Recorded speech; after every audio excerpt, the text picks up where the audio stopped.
welcome on behalf of Engineering Tomorrow. We are excited to be here to share about aerodynamics and how aircraft are designed. I have a question for all of you. If you could fly anywhere, where would you go?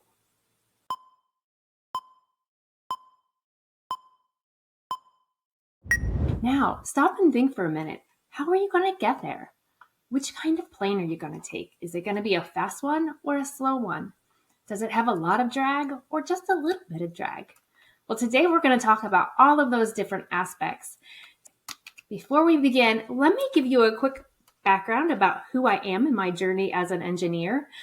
As you can see, I was this toddler and I was so curious about how everything worked. I loved those watches that had the clear plastic where you could see the gears turning through them. I loved to take things apart. In fact, I took apart our rotary phone.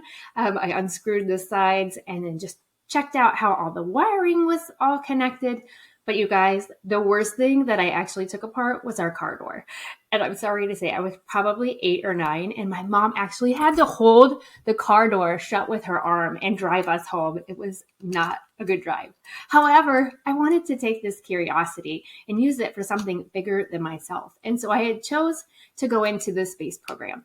Now, considering where I was from in a small town in Ohio, we didn't have a whole lot of aerospace engineers to talk to about my career path or just questions in general.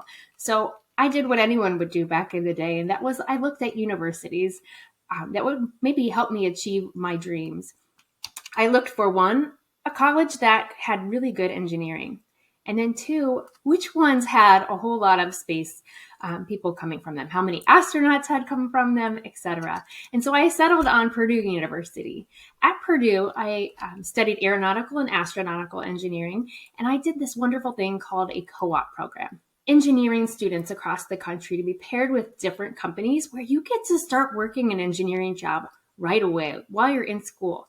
Raise your hand and let me see. How many of you have ever sat in a classroom and wondered, why is my teacher telling me this? Anyone? Okay, so that was me as well. I remember sitting there thinking, why is my teacher telling me about all the aerodynamic flows underneath the airplane wing and all the calculations? And I know it's important, but how does it all fit together? And that's the beautiful part about the co-op program, where you get to learn a little bit. For one semester, you're in school, and then bam, you go and work an engineering job. You get experience, you make connections in the industry, and you understand how it all fits together. At NASA Langley Research Center, I did some work with the F-18 in the transonic dynamics tunnel, studying how the airflow would go across it. And at the time, the engineering team was looking at how to control buffeting effects. I loved working at NASA, but I still had this big desire to work in the space part of it. So when I graduated, I went down to Johnson Space Center. Now, this is the one down in Texas. This is the one where our astronauts are located and our flight control team. If you've ever heard the phrase, Houston, we have a problem, that's where it comes from. So my job right out of college was to teach the guidance, navigation, and control system for space station. So this meant teaching the astronauts and the flight controllers how the space station would orient with respect to the stars, and how our computer systems would operate what we call our control moment gyros, or our CMGs, and the Russians, and coordinate with them for their thrusters. So I did a lot of work with the Russian computer systems and the different Russian engineers, and I became what they call a Russian training integration instructor. So I got to travel back and forth with our astronauts to help learn about all the different systems for the Russian side of our space station, including how we clean out carbon dioxide out of the air, how we communicate to our satellites up to Houston, or down to Houston, I should say, and also maybe out to our astronauts who are doing spacewalks in all the different systems. When I came back from Russia, I joined the astronaut office as their chief engineer for exploration at the time, which meant I had the opportunity to analyze different vehicles, such as Artemis and the Orion program that would be going to the moon and Mars, as well as laying the foundations for commercial crew program. And you can see in the bottom right-hand corner there that would be our Boeing and our SpaceX vehicles. So that's just me in a nutshell, but we're here for you guys. So I want to hear more about you and help you get ready for your labs today. In Engineering Tomorrow, all of our different labs are created by a team of professional engineers. On the left is Joanne and Edgar. They helped to lead this particular lab for you. And then we also have a team of college students that help to create the content as well. You might be thinking, why would we do this? The important part of having the college students with us is that they can make sure that the content that we're providing for you and all of that is relevant not only to the industry, but also relevant to what you would be learning in your next years when you go to college and beyond. I do have a question for you as we start thinking about the aerodynamic systems. If you had to design a helicopter that would operate on Mars instead of Earth, what things would you have to consider? Go ahead and take a second.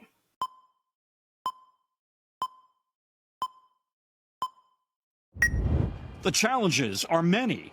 Ingenuity first must disconnect from the belly of Perseverance. It's a multi-step process already underway. This picture taken Sunday of the detached debris shield. Once Ingenuity is detached, it has 25 hours to gain enough charge from the sun to independently survive a Martian night.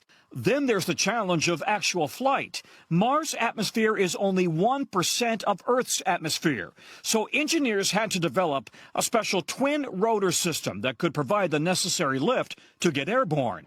Also in flight, the helicopter has to control itself, making 500 tiny adjustments every second. As a lot of you probably guessed, some of the differences that we have between Mars and Earth have to do with the atmosphere. Mars' atmosphere is only 1% of our Earth's atmosphere. And so you can see there, both in our video as well as the picture, there's a twin rotor system that had to be created in order to produce enough lift for Ingenuity, this wonderful helicopter that is now in flights on Mars. Guess what, you guys? I didn't know this, but I researched it recently for you. And that is that it's actually performed 33 flights. So if you've listened to the video, you know that they are talking about it kind of in the future tense. But now, as of September 24th of 2022, it actually had performed 33 different flights on Mars. How incredible is that? Okay, a few other things we needed to think about would be, how we're going to get our energy. We can't just throw up a power line for this particular vehicle. So it has to be able to get some solar energy and charge up its battery so that it's all ready for flight. And lastly, the weather is different when we consider trying to fly on a different planet. So making sure that the different types of heat, radiation, and all of those different conditions will also play into effect. So we've talked just a little bit to give you tips about how Ingenuity was created and how it performs its awesome flights up on Mars. Today, you guys get to be the aeronautical engineers, and you will be doing different aircraft designs and testing them and seeing which ones work. You'll be balancing the forces of an aircraft and then checking out which design is going to work best. Building it, testing it, comparing it, and then contrasting it. Which ones can fly the longest? Is it the same one that can fly the furthest as well? Let's take a look at the different forces that act on an airplane. As a preview, prior to this particular video, you can see there are 4 major forces that we're going to talk about. The lift is the one that's going to take us up into the air. The gravity is pulling the plane down.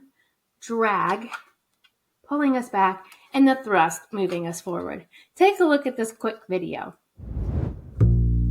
Airplanes stay in the air because of one simple fact. There is no net force on them. And with no net force, an object at rest stays at rest, and an object in motion stays that way, even if it's in midair 10 kilometers above the Earth's surface. Now, of course, it's not like there aren't forces acting on the airplane. Gravity pulls down on the plane itself, plus all of the people and baggage inside, and every single air molecule that's shot through the engines or collides with the fuselage or wings pushes on the plane as well. But if all of these forces are balanced, in particular if the air molecules push the plane up enough to counteract gravity, then the plane stays up. Getting air molecules to push the plane up is the crucial part of flying, and planes do this by making sure the undersides of the wings crash into more air molecules more violently than the upper sides. When a plane is parked on the ground, air molecules bounce off of the top and bottom of the wings in roughly equal amounts, or with equal pressure, and no lift. But in motion, the curved shape of the wings and their slightly inclined angle means that the bottoms smash into more air molecules than before, and smash harder into those molecules, so the pressure on the bottom of the wing goes up. In addition, fewer air molecules now strike the top of the wing, and those that do strike it less forcefully, partly because it's being shielded by its own forward motion, the way running into the rain keeps your back drier, and partly because a curving stream of air has lower pressure on the inside of the curve since the molecules get thrown centripetally to the outside.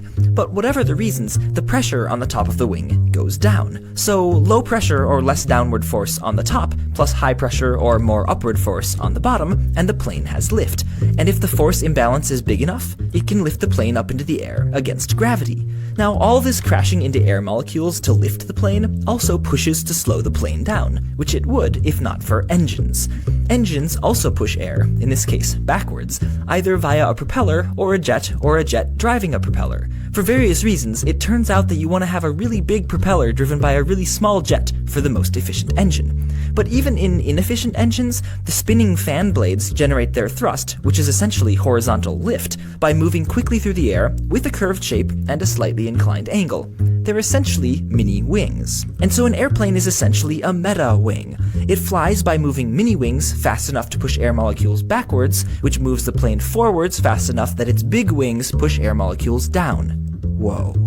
Wingception.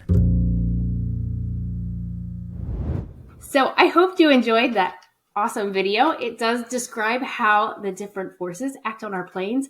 And you probably noticed that when we take a look at an airplane, not only the shape of the airplane, but also how we have it tilted in the air can make a big difference. So you see that all the different molecules are hitting the bottom surface typically more than the top. And that difference will give us more pressure on the bottom, giving us that upward lift. And that's how we can go up.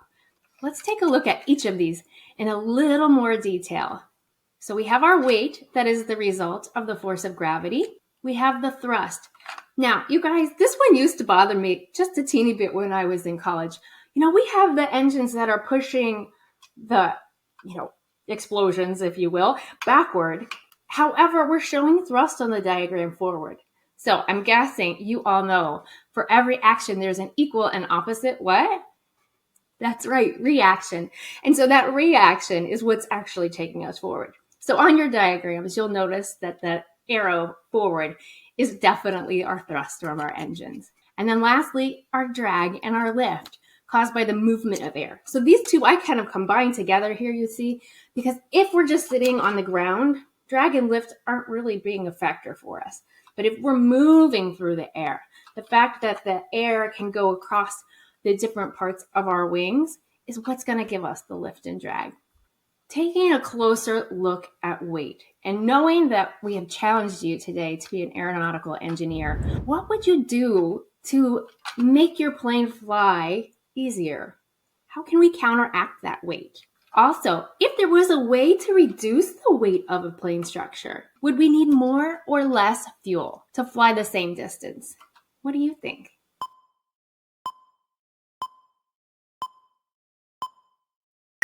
We can somehow make our structure still very stable and strong, but have less weight. We can definitely go further. So if you take a look at this particular diagram, you can see that the lower weight means less lift is needed to fly. A lot of times you'll see that different companies are now making the materials lighter. They use certain things like aluminum, titanium, or even carbon fiber or composites that will help us decrease the weight of a given plane. Now, you're probably thinking, well, I can make my plane lighter, right? But we also have to make it strong. So there's this trade-off, as in almost every engineering problem. We want lighter materials on one hand, but on the other, we need it to be durable and able to withstand the forces that the plane will be undergoing. So in a lot of instances, you may see that different aircraft companies will actually combine the two. So they'll use a heavier, very strong, durable material for areas that have lots of forces acting on them. But then in the other areas, they can get by with using lighter materials, such as the composites. On the right-hand side, you can see over here, this is the Boeing Dreamliner 787. And this plane is so incredible. I love it because it's actually using 20% less fuel than other planes of its size. But how are they doing it? What they've done is they've taken and redesigned what kind of materials are being used for this particular plane. In fact, 50% of it is fiber reinforced, resin bonded composite materials, you guys. 50%! Isn't that incredible? Half the plane. Also, the piece of the carbon fiber fuselage. So that's like, when we talk about fuselage, that's a term that sometimes you'll hear in aerodynamics a lot. And that's kind of like the body of the plane. So the fuselage itself in this particular plane is one of the largest composite structures ever made that has to be a pressure vessel. And guess what? By using that material, they have reduced 1,200 sheets of aluminum and over 40,000 rivets. Imagine the weight savings of that. So that is how this particular plane is able to work and travel a lot further on less fuel, 20% less fuel. Next, let's take a look at thrust. Again, that's the one going forward, even though our engines are pushing us back. So in your particular design today, you are going to be creating a paper airplane. No, not just like the paper airplanes that you guys are used to seeing and creating when you were smaller. However, we want to challenge you to consider adding details that real airplanes have. In our case, we're going to be looking at the thrust today, and most of our thrust is going to come from our arm movement here of actually releasing the particular airplane. In general, though, when you think of an airplane, you think of thrust as being more continuous along the flight. We don't want our engines to stop. We want it to keep going the whole flight, right? And so we consider that a continuous thrust for a given flight. If you look at an airplane, there is also this component of drag that is acting against the thrust. And that also, you guys, is happening continuously as well. So we have those engines that are continuously firing or giving us propulsion backwards, moving us forward. But because of that forward motion, we have the drag effects as well that we have to counteract. So looking at drag, how many of us in here are either swimmers or runners, maybe football players, anyone that needs to go fast? You may know the effects of drag. So depending on what your uniform is made of, maybe your swimsuit is a special kind. There are even some swimmers that will wear 2 or 3 suits to a practice so that they have lots of drag as they're practicing. And then when they go to the swim meet, they have one suit and it's a lot easier to go a lot faster. When we look at airplanes, though, we want to make sure that as air is flowing over our surfaces, that we've considered this effect of drag as well. So you can see here, there is a very streamlined plane. You can see it almost looks like one of those cartoons of a bee or something. So that is very streamlined, trying to reduce the drag on that particular plane. And then on the right, it's not as streamlined. You can see that as well. So the large flat shapes catches the air and thus it will have more drag. But I got a question for you. Do you think drag is always bad?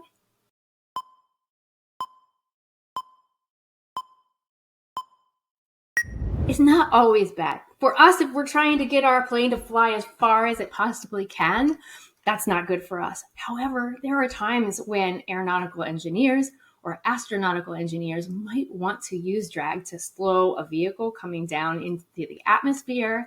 You can imagine the parachute systems of our space vehicles that also, try to increase that drag as we're coming back to slow the vehicle down. Looking at lift. So this is the one that's going to keep us up longer. We have 3 different pictures here on your screen for you. On the left, this is meant to be what we call an airfoil. Now, when I was in college, I remember feeling like I see what it's supposed to be, but in general, it still didn't feel right to me. So let me help explain it a little bit. Imagine that we took this airplane and we actually just cut the wing in half and snapped it off, and then you were looking at it straight on. So that is what that teardrop shape is supposed to be showing for you. Now, from our video, you remember that we have a higher pressure or a higher force on the bottom due to the shape of our given airplane. Typically, you'll want your airplane to have what we call an angle of attack, so that when we have this particular, tilting or that angle of attack, we'll have more of the air molecules hitting that bottom and giving us that lift that we so desire in creating our airplanes. So as there's more airflow going across the bottom and pushing harder up, we have the difference in that pressure for our left-hand picture there. On the opposite end of the spectrum, you can imagine in baseball someone throwing like a curveball. In our case, for the airplane, we have the lift going up, pushing up. However, with this particular spin on the ball on the right, you can notice that the air is flowing differently. It's flowing kind of the opposite. So there's more ability for the force to be pushing us down with those curveballs. In the middle, though, notice it's totally different. We don't have the difference in the top and the bottom. It's all equal, all symmetric. And so when everything is symmetric like this and there's really no difference in the top or the bottom, you can imagine there's no lift pushing us up or down either. And that's the difference in the left pictures and the right pictures versus the center. As we consider lift, you're probably knowing that different airplanes have different shapes of wings. And we just talked about the fact that if we cut that wing, we can see the difference in air going on the top and the bottom. You also want to take into account how the wing looks. If you want lots of lift, do you think you're going to want a small wing or a big wing?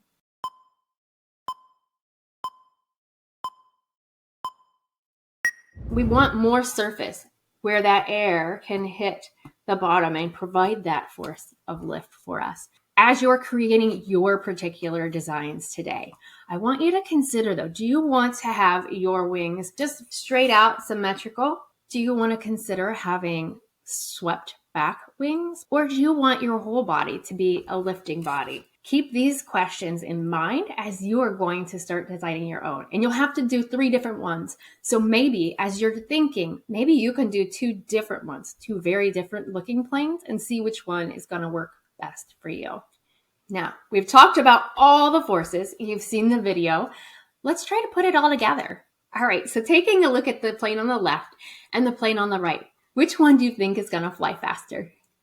We can guess that one on the left is going to be faster, and the one on the right is probably going to be slower, but I bet the one on the right can also take more load. And so you can see that although they have different uses, neither plane is better or worse than the other because they're designed for different reasons. One may be designed to go super fast, but the other, on the other hand, may need to be able to carry lots for us. And that's good. Whatever our particular constraints are is what we need to design for. And you guys today have 2 different challenges. One, which one can go further and which one can stay in the air longer. And if you're really lucky, maybe you can get both of those. So in order to talk about our planes, we also have to know how we control them. How do we steer them? You know, it's not going to do us any good if we're trying to go far, but our plane goes off to the left or to the right. So we need to be able to steer.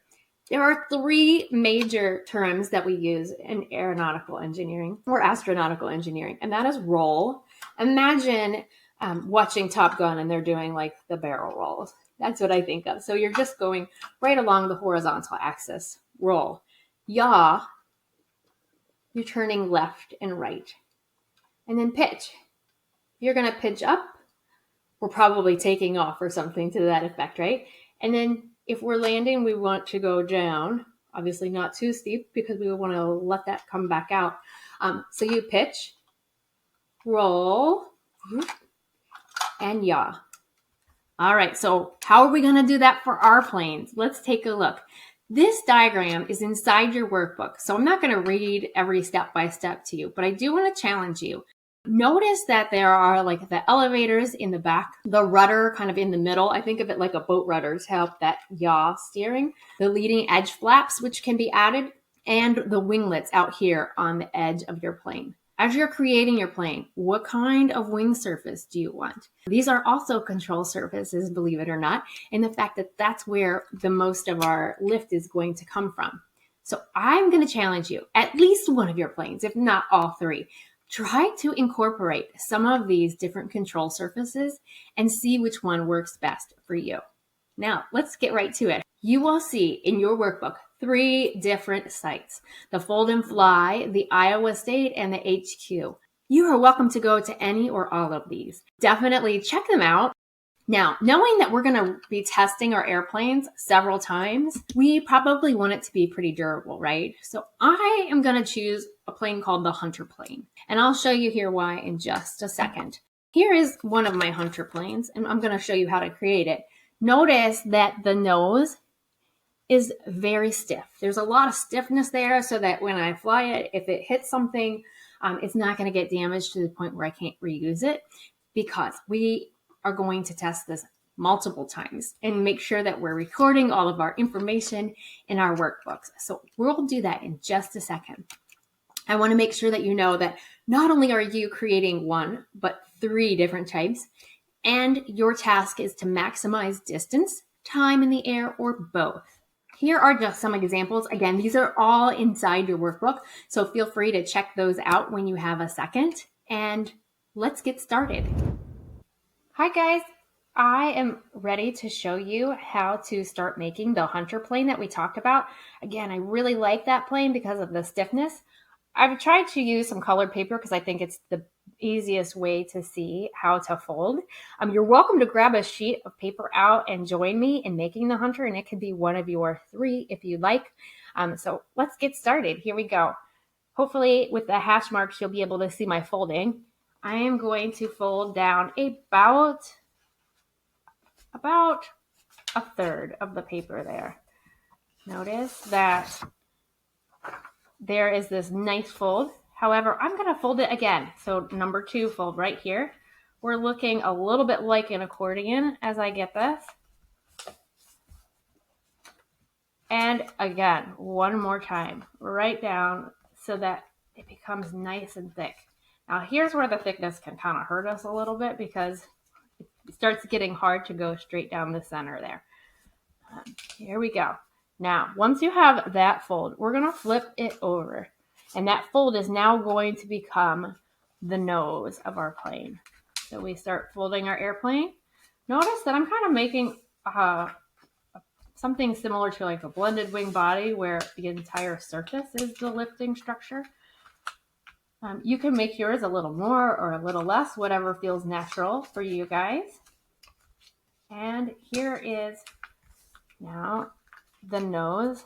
Notice how stiff that is. With those 3 folds in there, we've got some good stiffness, which is what we were going for our particular design. Now, in the videos, you'll see how to create that hunter. You're just going to fold straight down the center line. And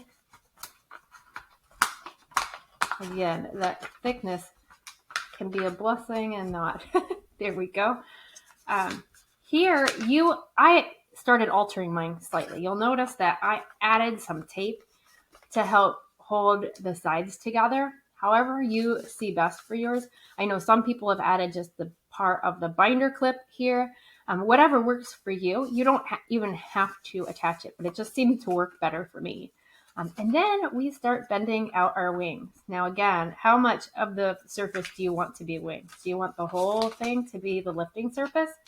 Since we have learned that the lift is coming from the wings themselves, or do you maybe want to add some winglets to it?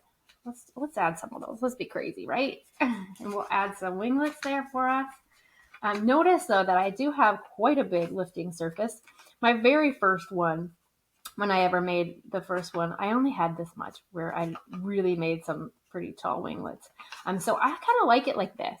But I'm curious, how are you guys going to make yours? And as you start doing your designs, check out how does that nose look? Does it look pretty good, pretty tight? Is it going to stand up and be durable to many flights? All right, here we go. 3, 2, 1. Oh.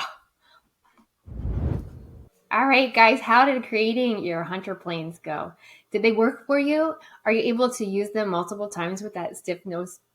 I hope so. I'm glad that you stayed till this point. So this is the end of the official first part of your lab. And now we can talk a little further about resources that would be available for you. In your workbook, you'll notice there are 3 different videos available. I really like the first one. It's pretty realistic of what we do in general as aeronautical and astronautical engineers. And in fact, I did several of these things as a co-op.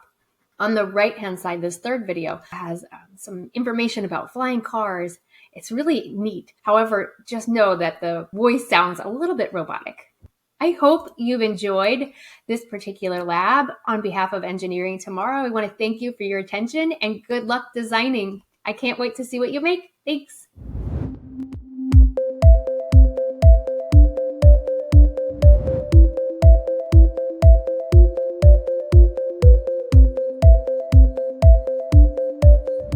Welcome back to Engineering Tomorrow. I am so happy to be here with you, and I'm happy that you stayed to see the extensions we've got planned for you. So we have 4 different extensions with this lab. The first being a launcher, a self-propelled airplane, the relay race you'll see over here on the right, and then in the middle we have the motorized vehicle. So let's go ahead and get started and talk about the details of how you would be creating each one. Looking at the launcher, you'll notice that we have a base. This could be made of anything. The base that I chose to make mine out of was a pizza box. I mean, who doesn't love a reason to eat pizza, right? So it doesn't have to be fancy. Any kind of cardboard will do. I do want to give you a couple tips. So as you look to the right on your screen, you'll notice there's a couple different types of launchers. Of course, I've chosen to create the ones on the right with the cardboard base and using kind of like the slingshot principle where we have the rubber band that helps to provide the additional thrust forward for us, or that launching force. On the left, though, there are also other types that you can create where you actually pull it apart and the airplane shoots forward in that mechanism as well. So if you are choosing to do the one on the right, like I chose, I'm going to give you some tips. First of all, if you remember in the first videos, I had done a hunter plane. So here is that plane. Now, when I start looking at like how to create my launcher base, the first thing that I noticed was that if I were to just use the cardboard itself, that I would have a problem because there was nowhere for the fuselage, that's the body of the airplane, to go. So I cut out my pizza box to have a hole straight down the middle. This allowed for my plane and the fuselage to fit in there nicely without any interference. You don't have to do that, but for me, when I was doing the launching, that seemed to help.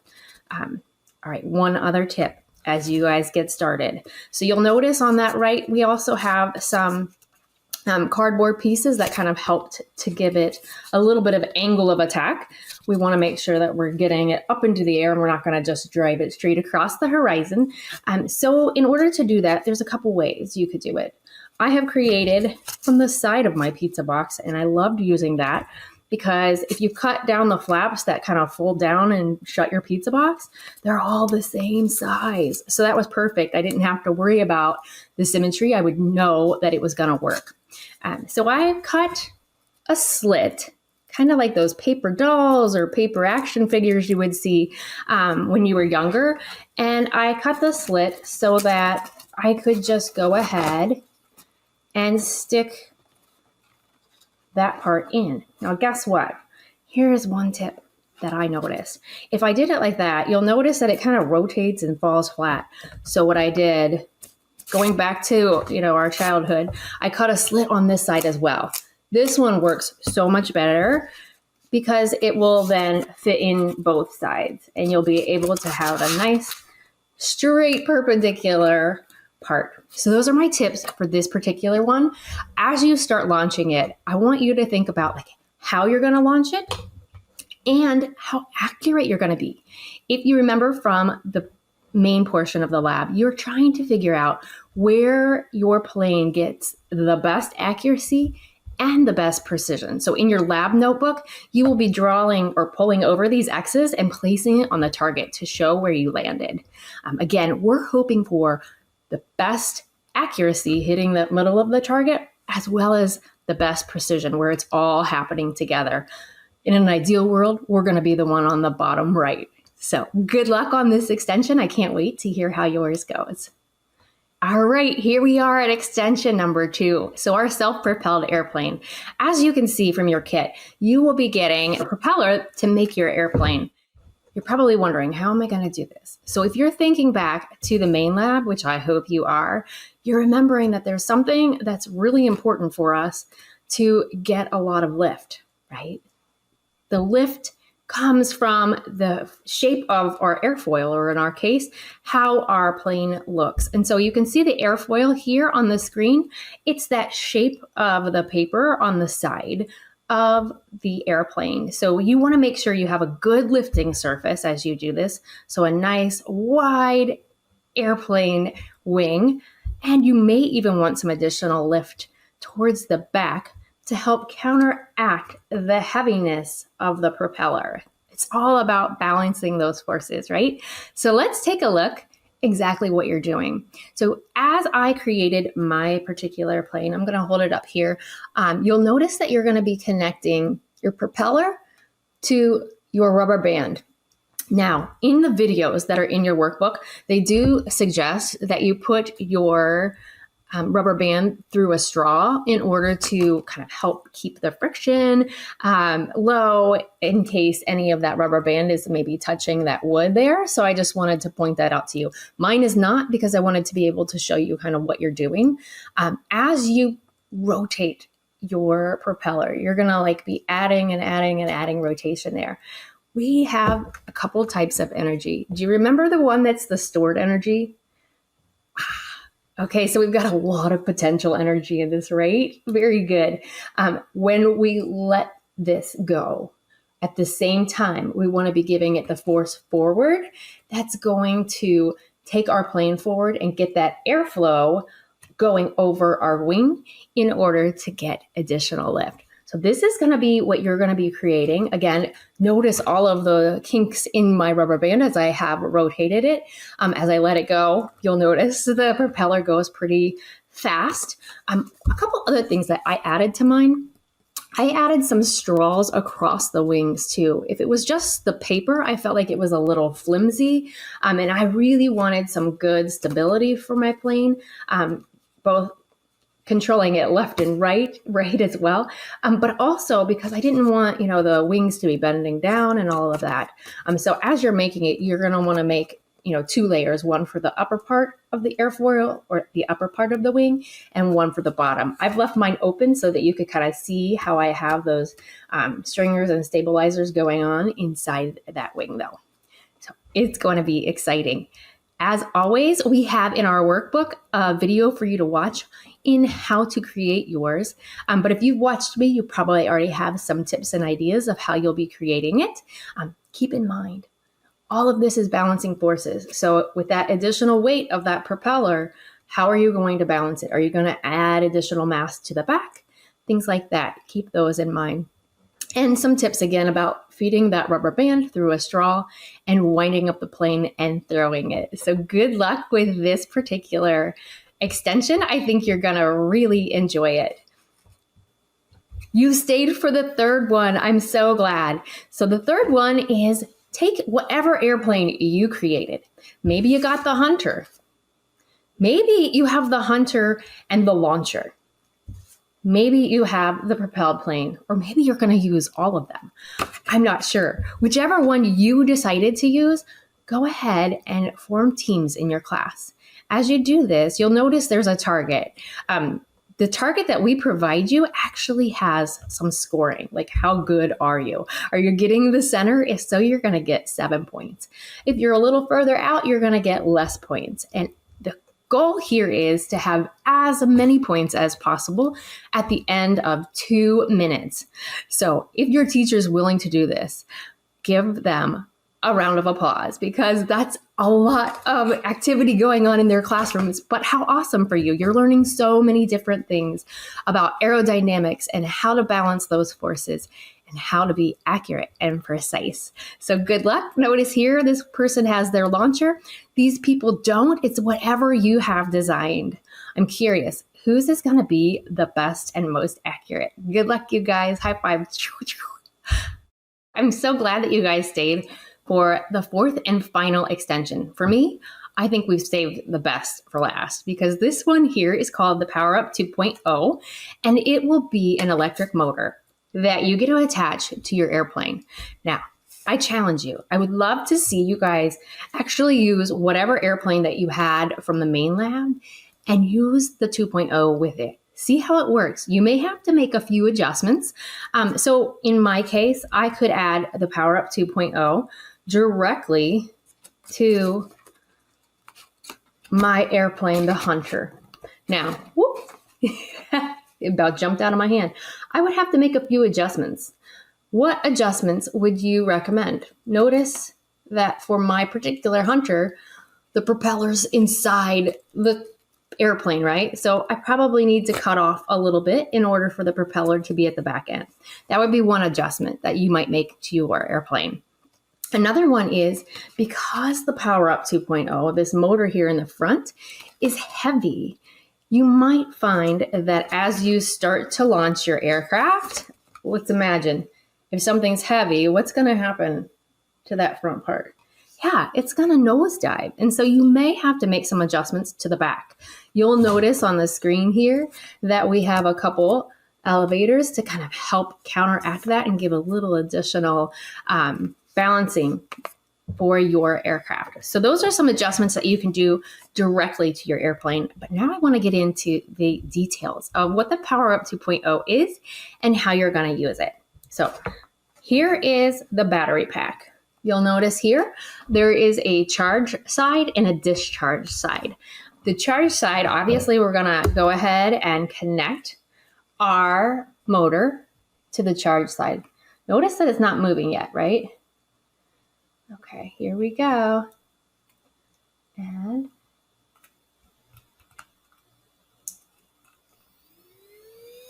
can you hear that? So it has a lot of rotation going on right now, and I'm having to like hold it steady to keep it from jumping out of my hands. So what you will do then is attach this to your plane, go ahead and charge it up, and then when you're ready, release your aircraft. So seeing this motor and then knowing there's going to be a lot of stored energy, we also need the ability to discharge it. So instead of that first set, I'm going to go to that second set.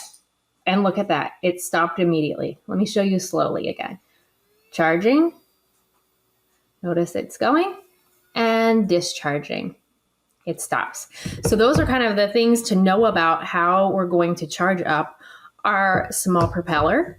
Now, the propeller is going to give you some added ability to go further and longer. So I'm going to recommend a couple things for you. Number one, I'm going to recommend that you go into like a high gym area or something to that effect. Number two, I'm going to recommend that you work with your teacher because you only have one of these per class. So each group is going to have a chance to launch their airplane and be able to go retrieve it and then change out the 2.0 onto the next group's plane. So let me show you. There's a couple of areas in your workbook that you'll be able to figure out how to fold these. As you can see on the Power Up 2.0, there are several different types of planes that you are able to create using any kind of folding pattern. And this is just a screenshot of some of the ideas for you. Again, I challenge you, use the plane that you started with first and see what you can do to make it work with the Power Up 2.0. But if you're interested in creating a separate plane that works with the 2.0, you can go to the website and see them there. For now, I'm going to go ahead and show you a quick folding activity in order to get one of these planes ready to go. I'm going to do the Nakamura lock, which you can see here at the bottom. So let's get started. All right, here we go in making our airplane, the Nakamura. So I have some paper. I've put a little bit of designs on both sides so you can kind of help orient you and follow along of how we're going to create this plane. So the first thing we're going to do is fold down the center line. So you should be seeing just the circles on this side right now. Now we're going to fold down the very top, just like we would do a normal paper airplane. At least that's how I think of it. All right, here we have our airplane on both sides. The next thing I'm going to do is open it back up. And I'm going to fold it down like an envelope, okay? So right where that line is, let's fold it straight down. Okay, now you should see our airplane looks like this. I know it doesn't look a whole lot like an airplane quite yet. We're going to take the very top tip and fold it up to the top of our paper here. You'll see why. This is just a marking so that now I'm going to draw a little mark in the center of that particular fold. I'm going to put it in red for you. So here it is in red. And we're going to use that as a guide for where to fold this corner down. So I'm going to take and fold this corner into that red dot.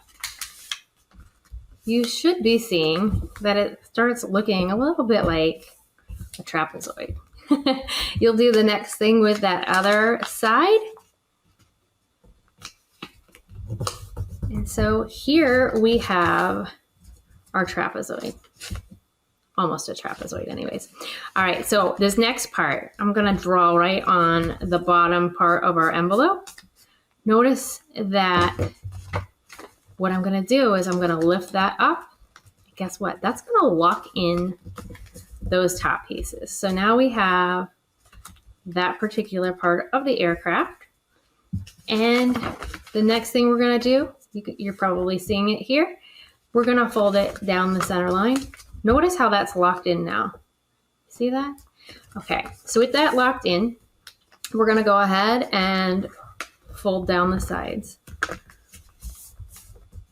However you fold it down on this side, remember that the whole goal is to have the most lifting up.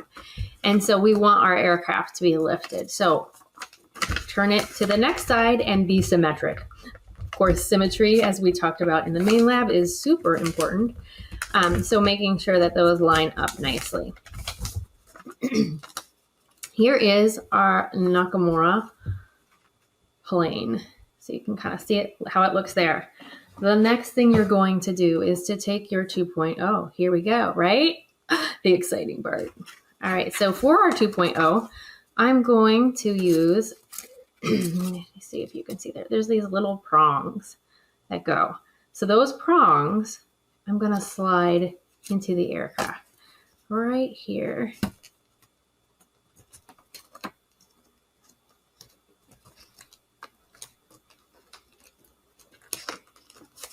Okay. That's it. All right, notice how it wants to kind of rotate already. It's not sitting nicely. So what I'm going to recommend is that you get it inside that fuselage and then we're going to tape it. And so just put a nice piece of tape right across there to hold it all in so it's not going left and right. And once you have that, you are ready for flight. That's exciting stuff. Okay, so now you have your Nakamura. I showed you briefly in the other camera how to attach the motor, but let's just refresh right here. So I'm going to stick it straight down in to my fuselage, and there are those little prongs right at that front there that you're going to slip down the center part of your plane. It should fit in nicely. If you have any trouble, your teacher will be helping aid in this process. You can see it just slides on right just like that. And then again, I would also recommend adding a piece of tape so that your motor shaft is inside the fuselage and not kind of flapping around left or right. So there you go. I cannot wait to see how your motorized aircraft does and how long it stays in the air. Take pictures, take photos. We would love to upload them to our Engineering Tomorrow website. And on behalf of Engineering Tomorrow, thank you so much. I hope you've enjoyed these extensions and I can't wait to see you soon. Thanks.